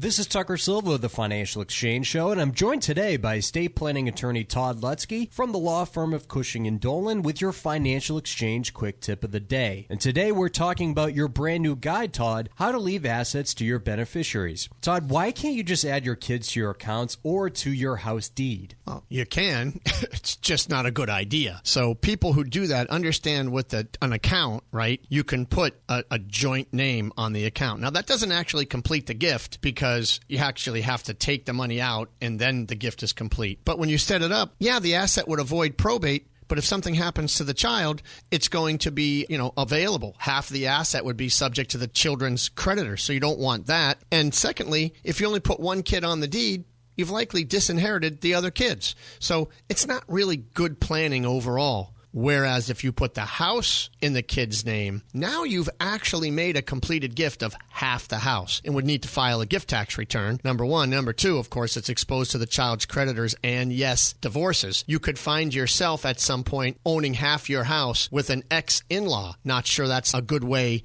to plan. So please, put together trusts. Don't just throw names on deeds or on bank accounts because, as I always like to say, nothing good comes from giving assets away while you're living. The estate planning experts at Cushing & Dolan have been helping families like yours for more than 30 years, and they've written a brand new guide called How to Leave Assets to Your Beneficiaries. To get your free copy of this comprehensive guide that will help you determine the best way to leave assets to your family, simply call 866-848-5699. That's 866-848-5699, or you can request it from their website, legalexchangeshow.com. The proceeding was paid for and the views expressed are solely those of Cushing & Dolan. Cushing & Dolan and or Armstrong Advisory may contact you offering legal or investment services. Cushing and Armstrong do not endorse each other and are not affiliated. The Financial Exchange is produced by Money Matters Radio and is hosted by employees of the Armstrong Advisory Group, a registered investment advisor. All opinions expressed are solely those of the hosts, do not reflect the opinions of Armstrong Advisory or anyone else. Investments can lose money. This program does not offer any specific financial or investment advice. Please consult your own financial, tax, and estate planning advisors before making any investment decisions. Armstrong Advisory and the advertisers heard on this program do not endorse each other or their services. Armstrong and Money Matters Radio do not compensate each other for referrals and are not affiliated. This is the Financial Exchange with Chuck Zodda and Mike Armstrong. Your exclusive look at business and financial news affecting your day, your city, your world. Stay informed and up to date about economic and market trends, plus breaking business news every day. The Financial Exchange is a proud partner of the Disabled American Veterans Department of Massachusetts. Help us support our great American heroes by visiting dav5k.boston and making a donation today. This is the Financial Exchange with Chuck Zodda and Mike Armstrong. Hour number 2 here on the Financial Exchange, and markets are kind of just weird today, quite honestly. Yeah, it is weird. I was going to say this during the first hour, but you never see the NASDAQ and Dow in negative territory with the S&P in positive territory. It has to be such a specific list of companies that are negative for the day for that to happen. Yes, it's got basically what you need to have are a couple of Dow components down big, which you do have today. Like if you look through what's going on in the Dow, your big losers on the day are really United Health, but also Intel, also down a couple percentage points. But United Health now down 23% in a single day. So, ouch. In order to get the NASDAQ down, you need Nvidia and maybe Apple down. Right. But then to get the S&P up, you need most other stocks up, and that's what you have. If you take a look right now, in the S&P 500, there are 329 more stocks up than down today. So it's pretty much the vast majority of the market is rallying, but a few big stocks are dragging the NASDAQ and the Dow. So at the moment, the Dow is off 1.25%, 500 points. The S&P is up 1/3%, 17 points, and the Nasdaq is down 0.6%, or about 7 points. I'm sorry, 0.06%, not 0.6. So that's what you got going on in your major U.S. indices. Bonds, the 10-year Treasury up 2 basis points to 4.3%. Not too much movement there. Mortgage rates continuing to drop just a touch yesterday, down to 6.86%. So back off of the 7+% range that we tapped into for a couple of days last week. Still not back down to the 6.6% area that we were hanging out in before last week, but still better than being over 7. On the side of oil and gas prices, West Texas Intermediate moving up again today, up $1.01 a barrel to 63.48. The AAA national average for gas prices, though, continuing to slide very modestly, down 0.2 cents to 3.16 7/10. And then we've got gold taking a bit of a breather today after a monster day yesterday and just a ridiculous start to the year. But gold off $42.70 an ounce to $3,303.70. I do always love my Wednesdays when I go up to New Hampshire for the day. If you've ever noticed, I'm not on the program on Wednesdays. It's because I'm in New Hampshire, but I also talk to Ed Lambert down the Cape on Wednesday mornings. And so I'm always filling up my car at like a BJ's in New Hampshire, and yesterday paid $2.60 a gallon. And then I tell Ed that down the Cape, and he's like, 40 cents higher on the every pump that he goes to see. So it's you're starting to see it at the gas stations with certain places. Yeah, I would imagine should this continue, you could see $2.50 gas sometime soon. You could tell Ed just drive up to New Hampshire to get your gas. That's what I did tell him. I said either New Hampshire or just that Route 1 stretch in. What's just north of Boston there? What town is it? Lynn? No, it's not Saugus? Lynn. Saugus, yeah. That Route 1 and Saugus stretch has some really cheap gas, too. It does. It does. The Wall Street Journal every quarter asks a bunch of economists lots of questions. Things like, what's the best color for a rose? How many tomatoes does the average family eat in a year? And, hey, do you think there's going to be a recession in the next 12 months? Importantly. And here's what they saw, is that the percentage of... not the percentage, but the likelihood of recession in the next 12 months jumped to 45% from previously being down in the low 20s. So economists much more confident that there's going to be a recession in the next 12 months than they thought at the start of the year. It still is lower than in 2022 and 2023 when economists surveyed by the Wall Street Journal were responding with a 60+% chance of a recession. So, this is a good teaching moment. Just because economists are predicting or not predicting recession does not mean that one will actually either occur or not. Agreed.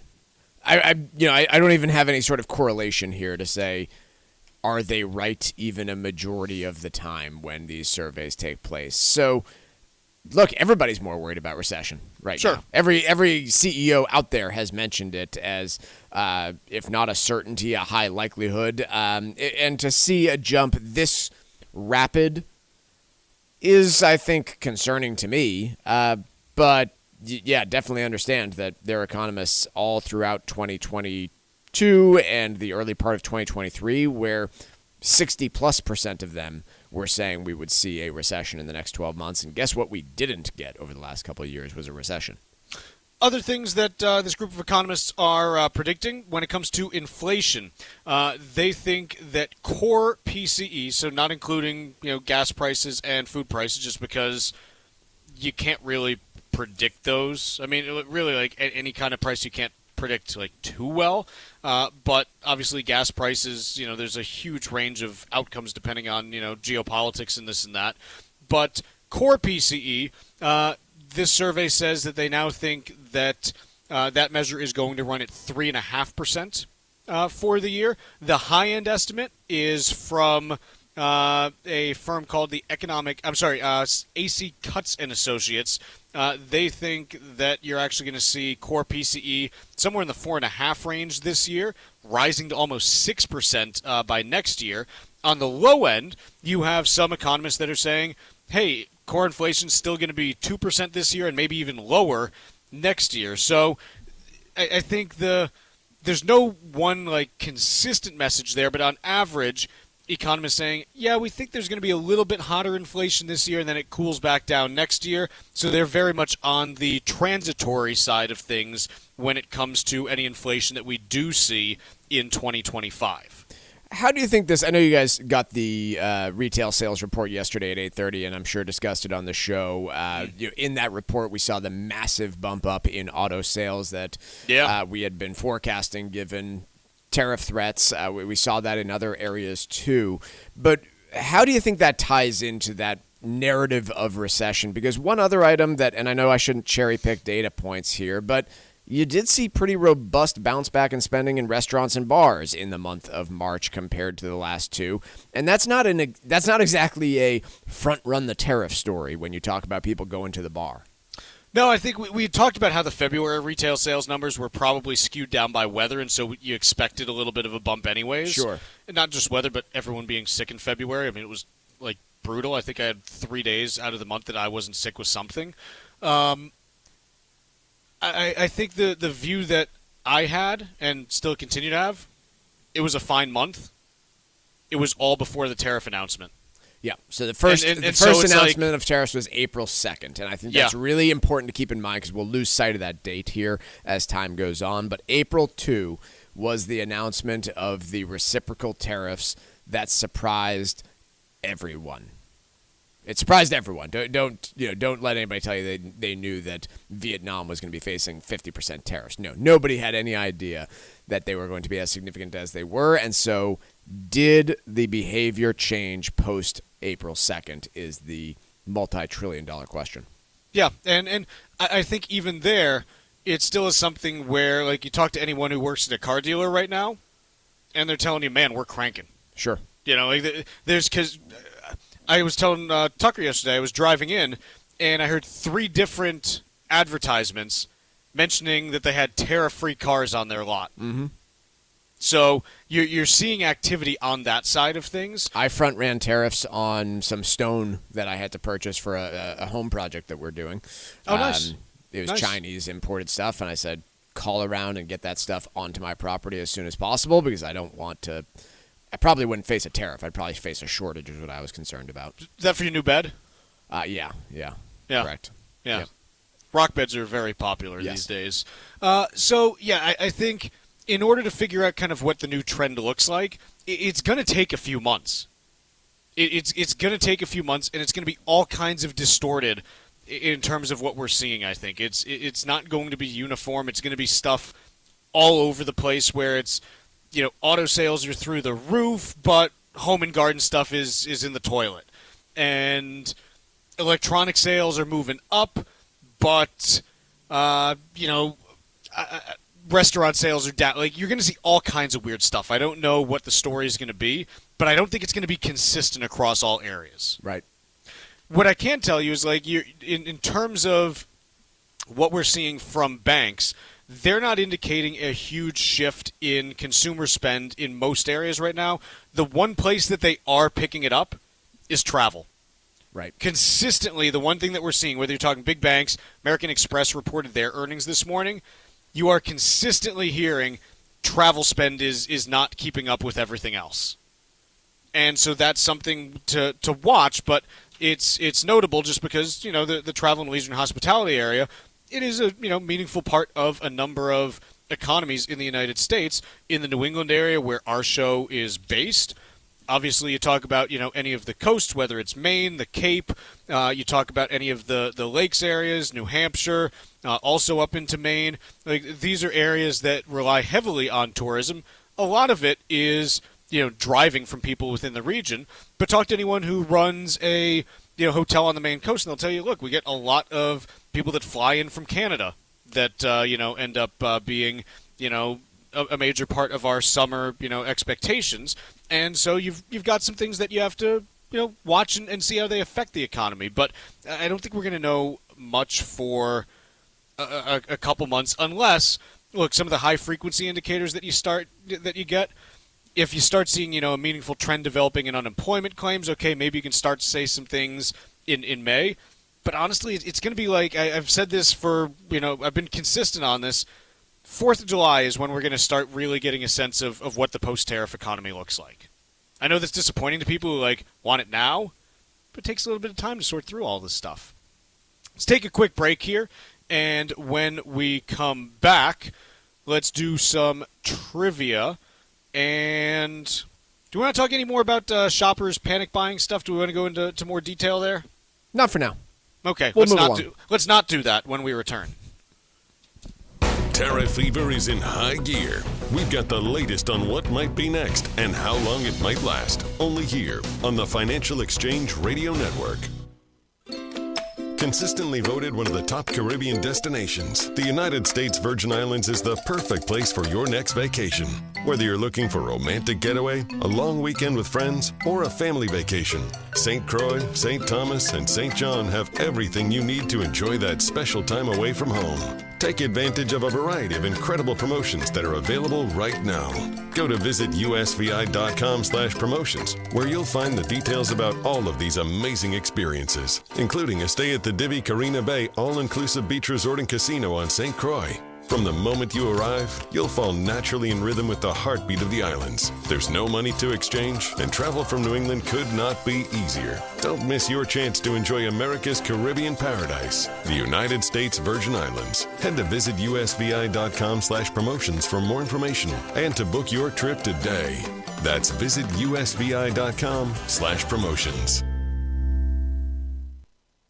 Retirement planning is complicated enough without having a formal budget to help you maintain your lifestyle during your later years. This is Mike Armstrong from the Armstrong Advisory Group. Our new guide called How to Build a Retirement Budget was written specifically for this purpose. Our goal is to help take your financial concerns out of your retirement years. There are numerous issues to deal with when creating a retirement budget. Everything from understanding where your income will come from, to setting up a proper withdrawal strategy, to being able to remain flexible as market conditions change. This new guide offers structural guidance that may alleviate the pressures of creating your budget. You can request your copy right now by calling 800-393-4001 and ask for our new guide today. Once again, that number, 800-393-4001.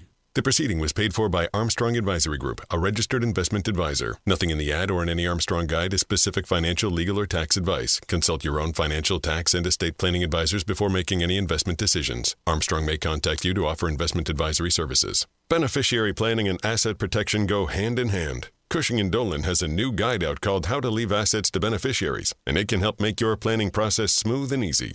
Leaving your assets to your children isn't as simple as it sounds, especially if they have problems of their own. If you're retired or nearing retirement, it's time to consider the best way to keep your assets in your family while avoiding significant financial consequences down the road. Call Cushing & Dolan right now at 866-848-5699 and get their new guide called How to Leave Assets to Beneficiaries. You'll learn which paths are the safest when it comes to protecting yourself and your children while avoiding unnecessary risks that can create substantial problems in the long run. That number again is 866-848-5699. Or you can request it online from our website, LegalExchangeShow.com. That's LegalExchangeShow.com. The proceeding was paid for and the views expressed are solely those of Cushing & Dolan. Cushing & Dolan and or Armstrong Advisory may contact you offering legal or investment services. Cushing & Dolan and Armstrong Advisory do not endorse each other and are not affiliated. Let's talk LDL. AKA bad cholesterol. The higher your LDL cholesterol, the higher your risk of a heart attack or stroke. Your health matters. Know your number. Talk to your doctor and get your cholesterol checked. And learn how to help lower your LDL bad cholesterol. Because your health is in your hands. Find out more at heart.org/LDL. Cardiovascular disease is the #1 killer of women, taking the lives of 1 in 3. That's more than all forms of cancer combined. For too long, heart disease and stroke have taken the lives of the women we love. But we're not giving up because we have something better, stronger, more powerful. We have each other. When we come together and go red, the more power we have against our greatest health threat. Visit GoRedForWomen.org today to learn more.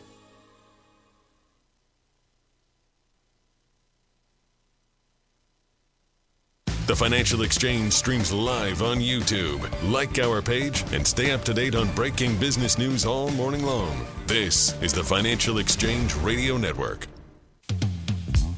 All right, time for trivia here on the Financial Exchange. And on this day back in 2011, Game of Thrones debuted on HBO. Of all the actors in the series, Peter Dinklage might have benefited most from his time on the show. Dinklage was nominated for Best Supporting Actor at the Emmys every year the show was on air. So, trivia question today.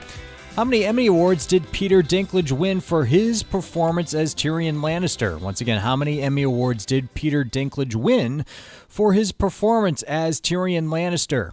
Be the third person today to text us at 617-362-1385 with the correct answer, and you'll get a brand new Financial Exchange Show t-shirt. Once again, the third correct response to text us at 617-362-1385 will win that t-shirt. See complete contest rules at financialexchangeshow.com. Mike, we got a piece in Barron's today. It's titled "The Trade War is Here. Retirees, It's Time to Protect Your Portfolio." What does it outline, and does it make sense? It outlines a bunch of really specific items to consider, which I found quite surprising. For instance, they interview an investment officer in Northville, Michigan, who speaks specifically to diversifying with alternatives and using that as a key part of the plan, speaks to abandoning the 60-40 portfolio as part of all of this. I'm surprised. Usually when you have pieces like this one from any financial media outlet, it is more general in nature and more about controlling the emotions. This one speaks specifically to making big changes to long-held investment allocations, and I have a tough time saying that anybody should go there based on what we know today. How come? Because I think 90% of people don't have enough information to make that decision on their own. Right? It pre-assumes that you are in the wrong portfolio to begin with. It pre-assumes that you know what might be happening next. And that can be a really dangerous game. Like, just the idea of, I'm going to abandon stocks for alternatives because an investment manager out of Northville, Michigan said that he does it for his clients. Wow, that can mean a lot of different things to every person listening. And so I'm not saying people should just completely ignore the threat of tariffs on the economy, but it more has to do with, look, the threat of a recession is almost always out there as a possibility, albeit sometimes it's a lot lower than others.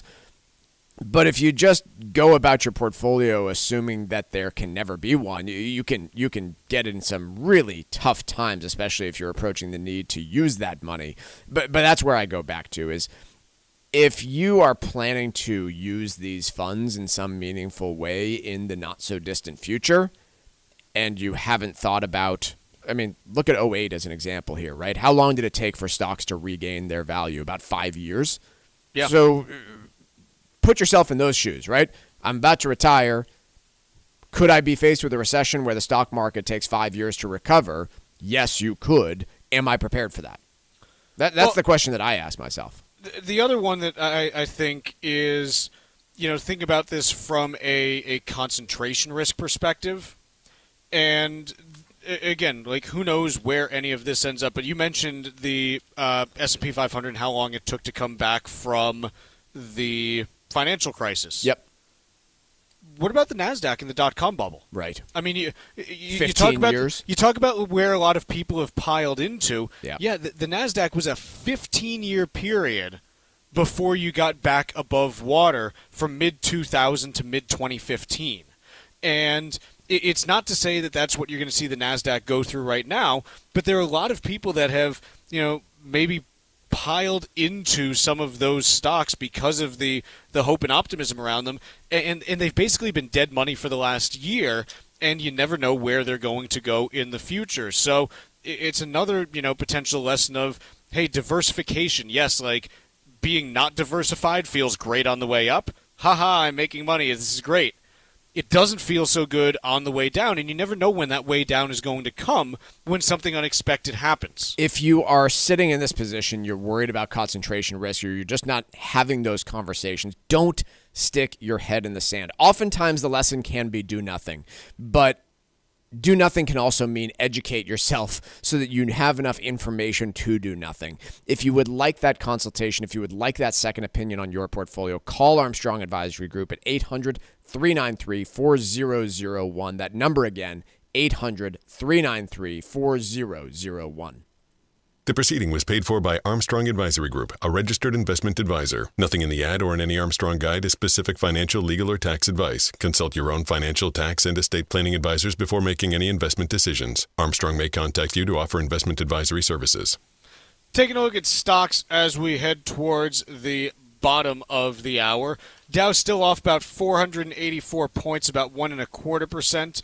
The S&P is down up 13 points, about 0.25%, and the Nasdaq down 38 points, about 0.25%. So again, very strange mixed markets that are happening today.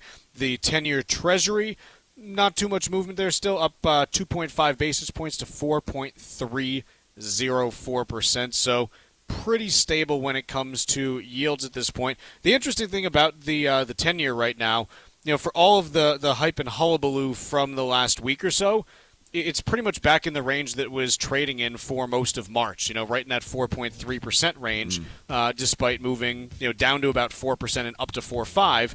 It's kind of back to where it was before, so just kind of waiting for what that next move may be in the economy.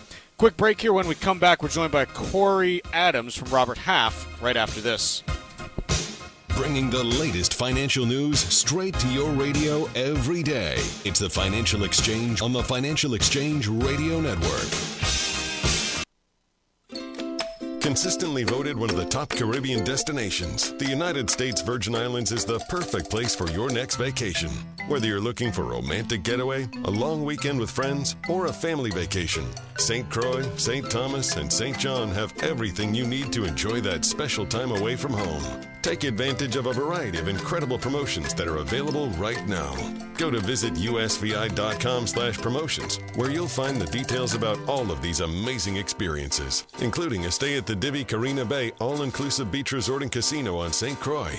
From the moment you arrive, you'll fall naturally in rhythm with the heartbeat of the islands. There's no money to exchange, and travel from New England could not be easier. Don't miss your chance to enjoy America's Caribbean paradise, the United States Virgin Islands. Head to visitusvi.com/promotions for more information and to book your trip today. That's visitusvi.com/promotions. Did you outgrow your timeshare and now you want out? But you can't. You can't sell it, and you can't get out of the contract. Imagine trying to get out of your mortgage. That's what a timeshare is. You can't just call up the bank and say, I don't want to pay it anymore. But we may be able to help you do just that. Listen, a timeshare maybe for you once was a great thing, but now you don't use it much, and they are not easy to get rid of. Plus, you do have to pay for it every month. Qualified timeshare owners can get out of their contract legally and permanently without ruining your credit or even filing bankruptcy. And imagine no more mortgage payment or fees. Call the Timeshare Exit Hotline qualification line now. It's free to learn more. 800-455-7967. 800-455-7967. 800-455-7967. That's 800-455-7967. Paid for by Timeshare Defense. It happens all over Massachusetts. In every home and every community. Be careful on your bike. Learning can happen anytime, anywhere. The C.E.O. practice this weekend. And no matter how learning takes place in your family's life, DESE is there as your partner. The Massachusetts Department of Elementary and Secondary Education. Never stop learning. Find out more at mass.gov/back-to-school. Sponsored by the Massachusetts Department for Elementary and Secondary Education. Hi, I'm Michael Valila, Adjutant of the Disabled American Veterans Department of Massachusetts. The DAV of Massachusetts provides thousands of hours of voluntary services at our VA medical centers and soldiers' homes and is the only DAV department in the country to lead a veterans housing initiative for both single veterans and those with families. These programs are critical to serving our veterans in their time of need. You can help our great American heroes by making a donation today. Please visit dav5k.boston. That's dav5k.boston. Hi, it's Chuck and Mike from the Armstrong Advisory Group, and we have a guide available this month titled How to Build a Retirement Budget. Mike, one of the issues that we've seen for retirees in the last several years is significantly higher home insurance premiums and property taxes going up as well. How do people attempt to navigate this but still stay within the budget they had laid out for themselves? Yeah, look, the cost of home ownership, I don't think this is a surprise to anyone. Whether you are buying a home for the first time or you are just seeing those insurance and tax rates that you mentioned going up, it is really impossible to avoid. And I think that's where that flexibility in the budget comes in and needs to be recognized. Because, for instance, you might have factored in a huge cost savings by moving to Florida a decade ago. Sure. A lot of that has been eaten up over the course of the last several years. And so you have to have a budget that can evolve with your lifestyle over time. How often do you review that budget? You know, I think it's important to at least get a grasp on it once a year. And you can really see costs fluctuate a lot during those periods of time. But those flexibility points are really important because you have to account for inflation, and different things inflate at different rates. So, for example, you might see that your costs of health care rise dramatically in your later years, both because you need more of it and because healthcare costs inflate faster than other types of costs. And you have to build those into the budget, even though you might be paying nothing for them today. This month, our guide is titled How to Build a Retirement Budget, and the way to request it is by calling 800-393-4001. The guide again is How to Build a Retirement Budget, and the number to call is 800-393-4001. The proceeding was paid for by Armstrong Advisory Group, a registered investment advisor. Nothing in the ad or in any Armstrong guide is specific financial, legal, or tax advice. Consult your own financial, tax, and estate planning advisors before making any investment decisions. Armstrong may contact you to offer investment advisory services.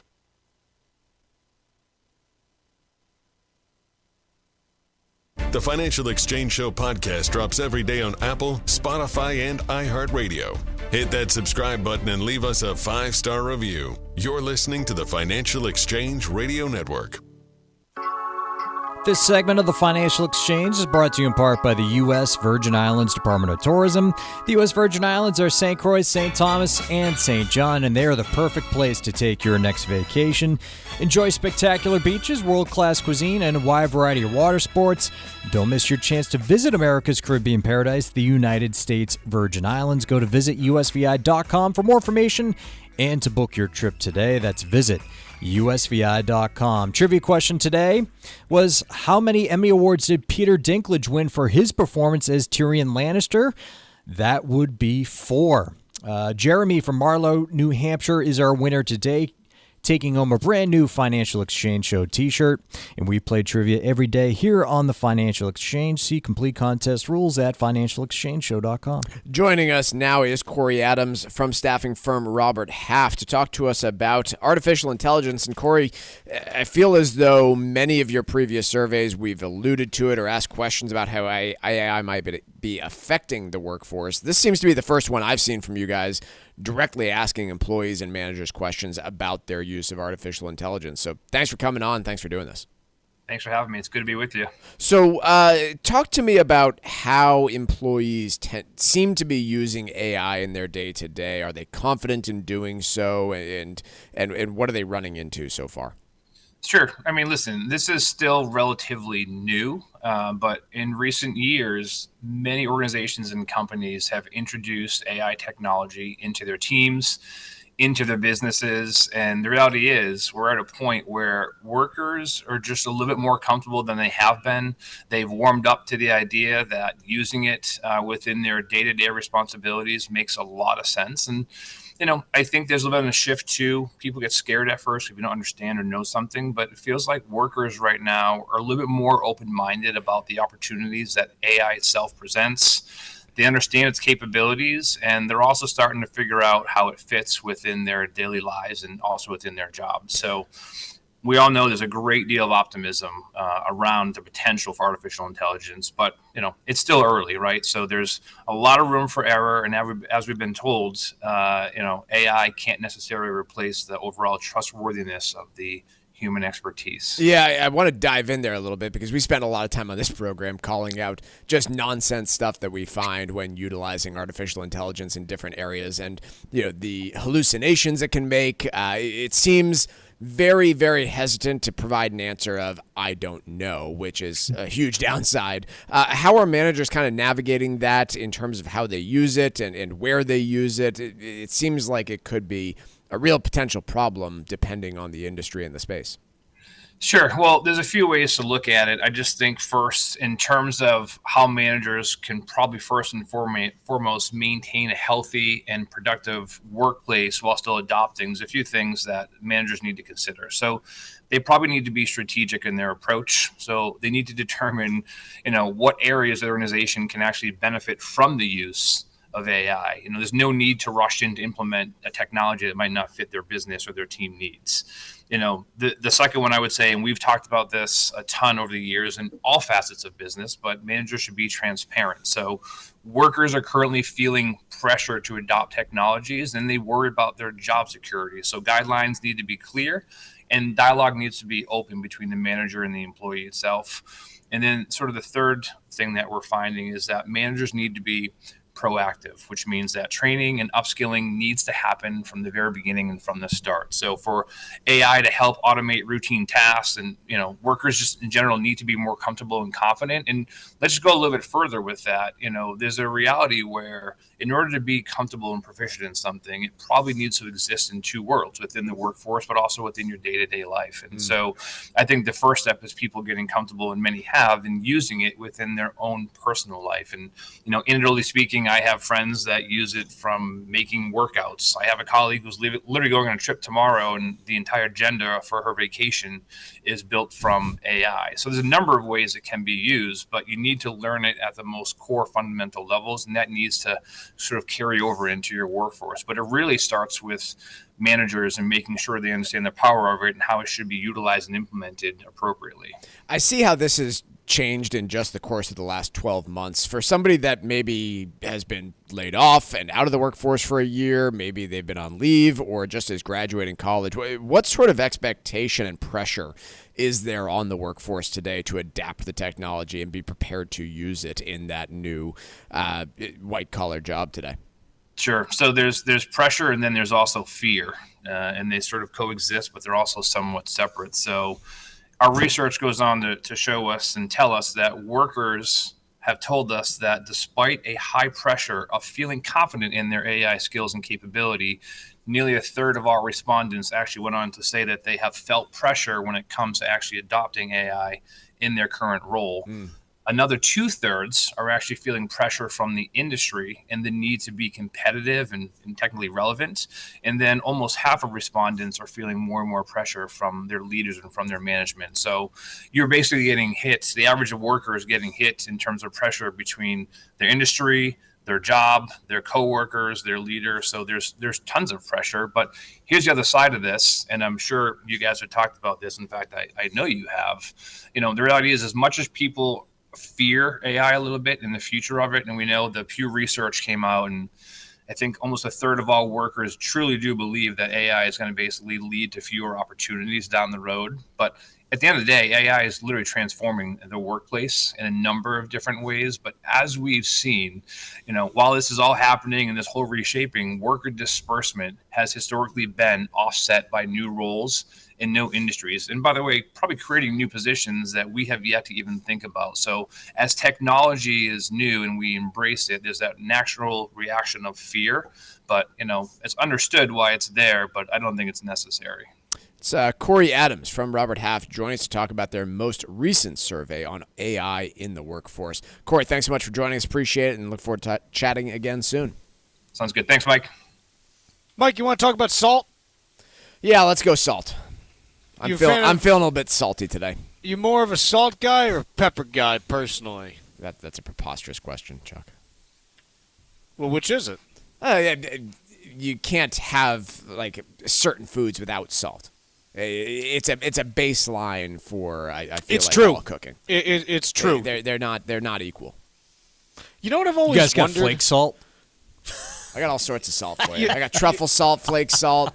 You know what I've wondered? Rock to be honest? salt I'm for a the big driveway. flake salt guy. Yeah.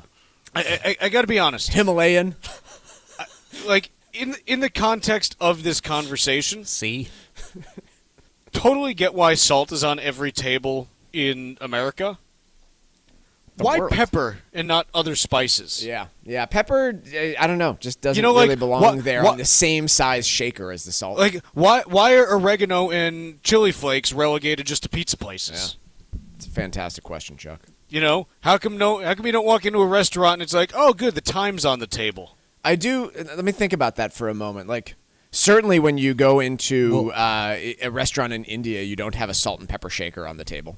But that's why I said in America. Yeah. You know, you're in a good restaurant where there's no salt and pepper on the table. Right. Yeah. They've seasoned everything the way it's supposed to be. Correct. Yeah. I'm just saying, it's I think about these things. Yep. You know, why pepper? Why not paprika? Which also comes from a different kind of pepper.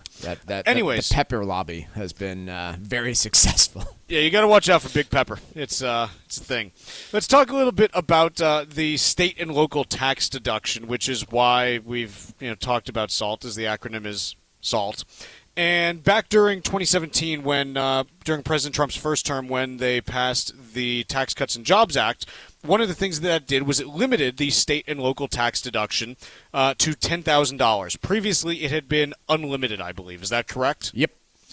So the question is, what happens to the state and local tax deduction as Congress and the president try to pass a new tax bill this year? And the key thing is that, I'll quote here from Bloomberg, 6 House Republicans, Mike Lawler, Nick Lota, Nicole Malliotakis, and Andrew Garbarino of New York, as well as New Jersey's Tom Keene Jr. and California's Young Kim, have vowed to oppose any bill that doesn't sufficiently raise the SALT cap, and that a proposal to raise it to $25,000 falls short. Lawler himself has introduced a bill to raise it to $100,000.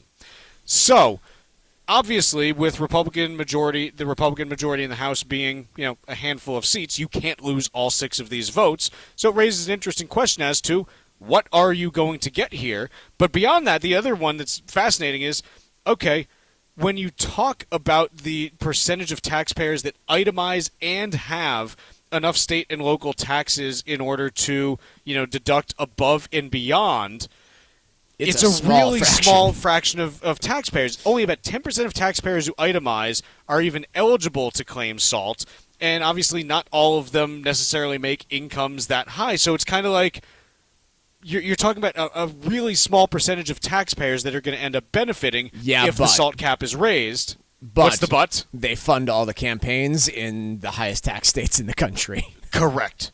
And so again, that's why this potentially makes it in some kind of, raise to the SALT cap, but we don't know what framework it's going to take yet, and it would benefit a rather small subset of people. The vast majority of them, California, New England, and New York. Yep.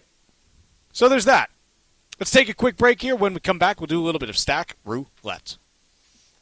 The global trade war is in full swing. How long will it last is anyone's guess. Keep it here for the most up-to-date information plus breaking news every day, right here on the Financial Exchange Radio Network.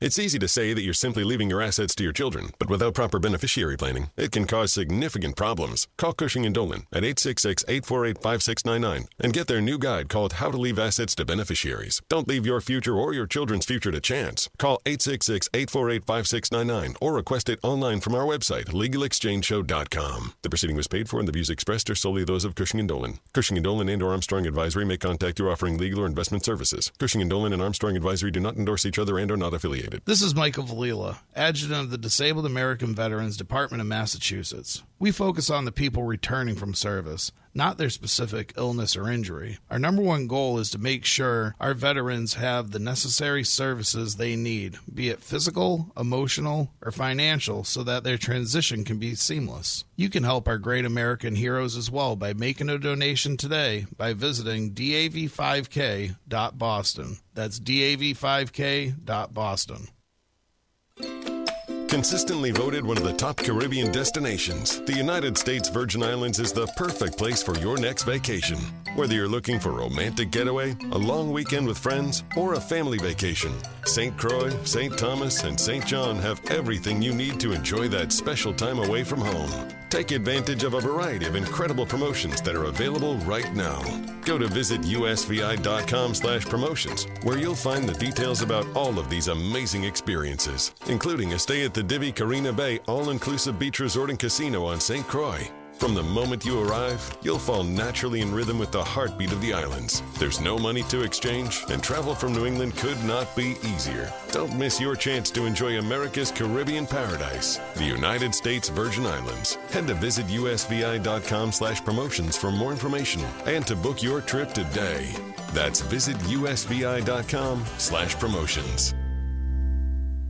One of the keys to enjoying a peaceful retirement is flexibility. Hi, this is Chuck Zodda from the Armstrong Advisory Group. Today, retirement planning involves lots of possible changes and challenges given all of the external factors that may affect your goals. So creating a budget for your retirement is vital to financial stability. Retirement comes with a number of monetary considerations, from how much money you'll need every month to managing your existing investments through market volatility. Our new guide is called How to Build a Retirement Budget, and it will offer a variety of options for your consideration that may lessen your risks when it comes to your planning. Call right now at 800-393-4001 and ask for our new guide today. That's 800-393-4001, or request it online from our website, armstrongadvisory.com. That's armstrongadvisory.com. The proceeding was paid for by Armstrong Advisory Group, a registered investment advisor. Nothing in the ad or in any Armstrong guide is specific financial, legal, or tax advice. Consult your own financial, tax, and estate planning advisors before making any investment decisions. Armstrong may contact you to offer investment advisory services.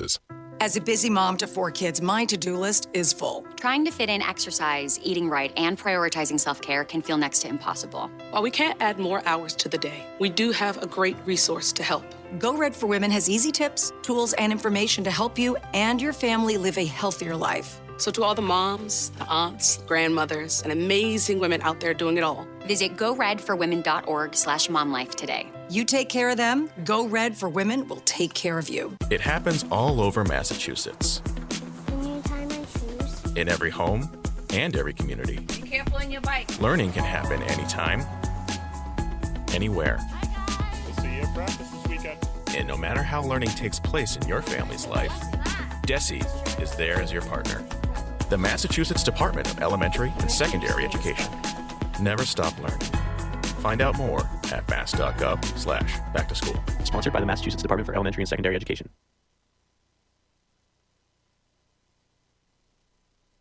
Find daily interviews and full shows of the Financial Exchange on our YouTube page. Like us on YouTube and get caught up on anything and everything you might have missed. This is the Financial Exchange Radio Network.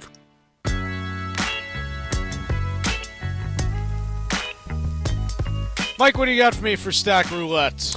American winemakers who I would have thought might benefit from tariff, especially on imported European wine, making their products look more comparable and more competitive, are actually not so optimistic. And a few things about this when it comes to the global supply chain that matter. One, 60% of the world's cork comes from Portugal, followed by Spain, which makes 20. So 80% of the world's cork come from Portugal and Spain. Other products in the winemaking supply chain come from China. And generally speaking, whether you're aging your wine in a French oak barrel, there's just a big global supply chain for everything involved in making wine. And so in spite of potentially higher prices on French wine and champagne at the grocery store, American winemakers don't actually seem all that excited about the opportunity from the interviews that were done in Bloomberg? NPR? Oh, NPR. NPR, yeah. So American winemakers not all that enthused about it. I think, quite honestly, winemakers across the globe face a bigger threat than tariffs, which is a shifting consumer that seems far less interested in wine today than they did a few decades ago. And we see that repeated over and over, that, global demand for wine and for alcohol generally, but for wine especially, has been on the downtrend for quite some time now and is not. It did not bump back up once the millennials hit a certain age, as many expected it to.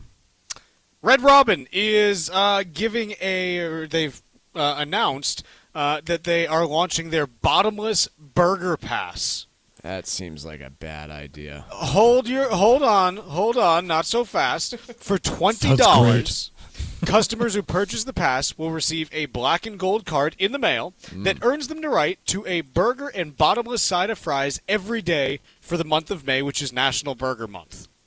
The passes go on sale today at 9 a.m., and a limited quantity are available. Did they learn nothing from Red Lobster? Well, here's the thing. I clicked the link in the piece. I got an internal server error, which means that it looks like, let me see if these things are flying off the shelves. Let's see. Yep, gateway timeout. It's either that particular website has crashed or they're trying to take down that page because they already sold them all. Oh, yeah. Gateway timeout. I'm on it, too. Are there any Red Robins around these parts? Yeah, Foxborough, there's one down by me. In, this time of year, there's plenty. Plymouth, I think. Good one. Yeah, thanks. Don't worry about it. So, yeah, apparently that is 2.5 hours after going on sale. They're all gone. Well, honestly, that's a good thing. Maybe. Because, Red Lobster attempted all of this with their endless shrimp deal. Put them out of business. Put them out of business. So if there's one thing I know about Americans, we like burgers more than shrimp. And this might be the end of Red Robin if they give too many of these away. Costco is finally making signature beer. During a recent Costco run, a number of people realized that, the Kirkland Signature Style Lager, which was obviously not brewed by Costco themselves, has been on sale now. Maybe I'm wrong about the Costco, fanatics out there because I hear of the wine that people get obsessed with. I have my wife's uncle who just, that's the only brand of tequila he drinks is Kirkland Signature Tequila. So I know there are plenty of people that have a following here, but I just feel as though there's so much variety in the beer market today that I don't know that Kirkland-style lager ends up making a huge dent there. What do you mean? What's the price point for it? Isn't Mike, it there's $13? There's two things $14 that matter. for a 12-pack. There's two things that matter. Number one, it's there. Number two, it's cheap. And it's beer. Yeah. I think they're going to sell plenty of this. You think so? Oh, definitely. This is going to be popular with college kids. I just misunderstand the Costco customer. It is cheap, though. $14 for a 12-pack? It's funny that we say that's cheap. I still remember back in college. 30-pack was back in my $14. day. Exactly. Well, I know it's back in my day. I'm going there. I mean, look, it was 20 years ago now. Like I get it. But yeah, but that was Jenny's Cream Ale. Come on. No, it was Keystone Light. Red Dog. Bush. Only the finest. So, that's what's going on with Costco and beer. Let's see. What else do I want to talk about here? Netflix, they report earnings after the bell today. And, again, just kind of wild that Netflix is sitting there today. Market cap is $415 billion, which is far and away the most valuable media company. Yep. Like, I'm trying to think of anything else what do you think is probably, like, second on the list? Disney? Which only kind of counts. Yeah, because they're not even like a pure play media company. But they're only they're only a $153 billion company. Right. You look at Comcast, and they are just as a point of comparison, $128 billion. Yeah. Apple. No. Why? They have their own content. Doesn't matter. It does count them. But they're not a media company. Like you think of Disney. You think of Disney. Aren't they losing like $1 billion a year on their details? thing? But Disney, other than their parks, is a media company. Probably the closest. But in any case, so Netflix. The thing that's just wild here is, back when Netflix was expanding like crazy, it was okay. Like we're going to struggle to be profitable. Like who knows if we will be? Blah blah blah. And everyone else saw the share price that Netflix was trading at and was like, oh, we got to get into that space. Streaming, like that's where it's going to be. And now no one else can figure out how to make money streaming. And Netflix is sitting there going, yeah, we got 26% profit margins. Yeah, we're, putting out 1 million different things a year at this point. We're all good. We're just cranking. Oh, costs are going up. Fine, raise the prices. People will pay them. It's kind of remarkable what they've done. Printing money.